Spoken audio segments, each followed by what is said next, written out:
కొనిదల పవన్ కళ్యాణ్ గారు.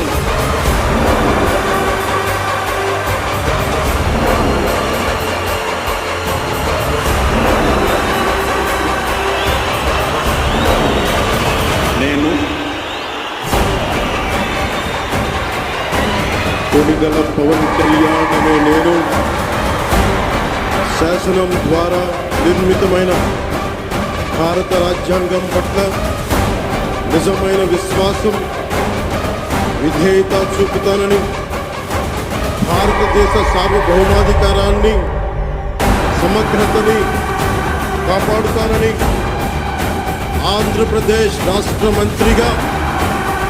నా కర్తవ్యాలను శ్రద్ధతో, అంతఃకరణ శుద్ధితో నిర్వహిస్తానని, భయం గాని, పక్షపాతం గాని